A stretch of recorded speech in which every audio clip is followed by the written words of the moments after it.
Bonjour à tous et bienvenue. Aujourd'hui, on va s'attaquer à une confusion qui nous piège assez souvent en fait, la différence entre corrélation et causalité. On a là deux concepts qui ont l'air très proches, presque des jumeaux, mais vous allez voir, ils sont en réalité à des années-lumière l'un de l'autre. Allez, c'est parti, on va essayer de démêler ensemble le vrai du faux. Et pour ça, rien de tel qu'une petite énigme pour commencer. Je vous la pose direct. Est-ce que manger plus de chocolat pourrait, d'une manière ou d'une autre, rendre un pays plus intelligent ?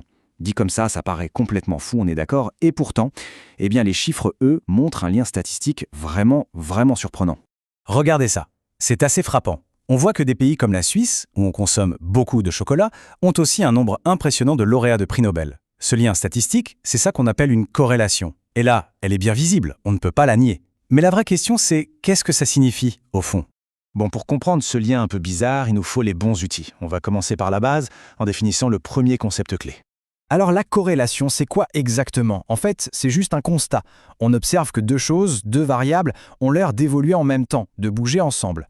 L'analogie de la danse, elle est parfaite pour ça. Imaginez deux danseurs. Leurs mouvements sont synchronisés, ils dansent ensemble, mais impossible de savoir qui mène la danse. On ne sait même pas s'il y en a un qui mène l'autre. Et cette danse statistique, elle peut prendre trois formes différentes. On a d'abord la corrélation positive, quand A augmente, B augmente aussi, c'est simple. Puis la corrélation négative, quand A augmente, B, lui, diminue. Et enfin, l'absence de corrélation. Là, les deux variables font leur vie chacune de leur côté, sans aucun lien visible. Ok, maintenant que la notion de corrélation est plus claire, on arrive au point central. Vraiment le truc le plus important à retenir de tout ça. C'est un peu la règle d'or quand on analyse des chiffres. Et la voilà, cette fameuse règle. Corrélation n'implique pas causalité. Je le répète, ce n'est pas parce que deux choses bougent ensemble que l'une est la cause de l'autre. C'est vraiment le piège classique dans lequel on tombe tous un jour ou l'autre. Et on va voir pourquoi c'est si facile de se faire avoir. Bon, si corrélation ne veut pas dire causalité, comment on explique le lien qu'on a vu ? En fait, il y a plusieurs explications possibles. On va les explorer ensemble pour, au passage, résoudre notre histoire de chocolat. Quand on est face à une corrélation, il faut avoir en tête 4 grandes possibilités. Ça peut être une simple coïncidence, ou bien une vraie relation de cause à effet. Ça peut aussi être une interaction, un effet réciproque. Ou alors, et c'est souvent là que ça devient intéressant, l'œuvre d'une fameuse variable cachée. Allez, on regarde ça de plus près. Première explication possible et la plus simple, le hasard. Une pure coïncidence. Des fois, deux courbes statistiques se suivent juste par chance. L'exemple ici est assez parlant. A priori, il n'y a aucun rapport logique entre le nombre de porcs abattus et la production de films documentaires. Et pourtant, pendant un temps, les chiffres ont collé. C'est juste ce qu'on appelle du bruit statistique, rien de plus. Deuxième cas de figure, la causalité directe. Là, oui, une variable est bien la cause de l'autre. A provoque vraiment B. Mais, et c'est un grand mais, pour pouvoir l'affirmer avec certitude, une simple corrélation ne suffit jamais. Il faut des études scientifiques solides, des protocoles rigoureux, comme ce qui a été fait pendant des décennies pour prouver, sans l'ombre d'un doute, le lien entre le tabac et les maladies cardiovasculaires. Et on arrive maintenant à l'explication la plus subtile, la plus piégeuse aussi, celle qui est souvent derrière nos plus grosses erreurs d'interprétation, la fameuse variable cachée. Prenons un exemple que tout le monde connaît. L'été. On observe un truc, les ventes de glace explosent.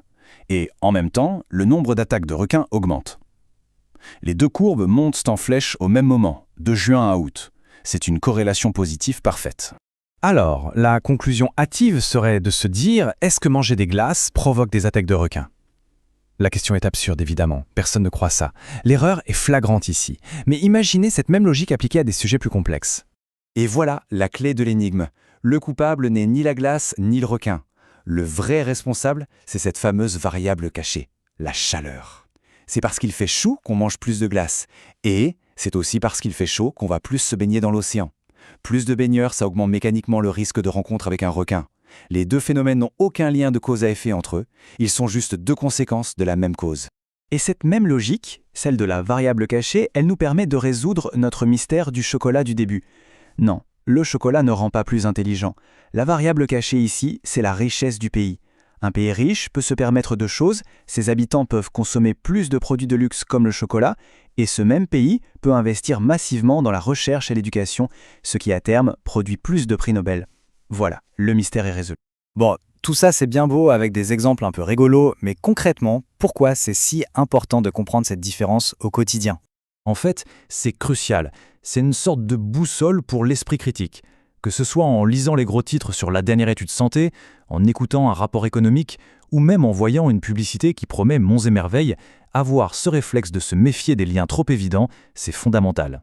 Parce que si on ne le fait pas, on peut arriver à des conclusions complètement fausses, et donc prendre de mauvaises décisions. Prenez le débat par exemple sur les jeux vidéo et la violence. On voit parfois une corrélation entre les deux. Mais est-ce que ça veut dire que les jeux vidéo causent la violence? Ou est-ce qu'on ne pourrait pas imaginer d'autres facteurs, des variables cachées, comme le mal-être, le stress, l'isolement social, qui pourraient expliquer à la fois l'attrait pour certains jeux et certains comportements? Le bon réflexe à avoir, ce n'est donc pas de se demander « est-ce que A cause B ?» Non.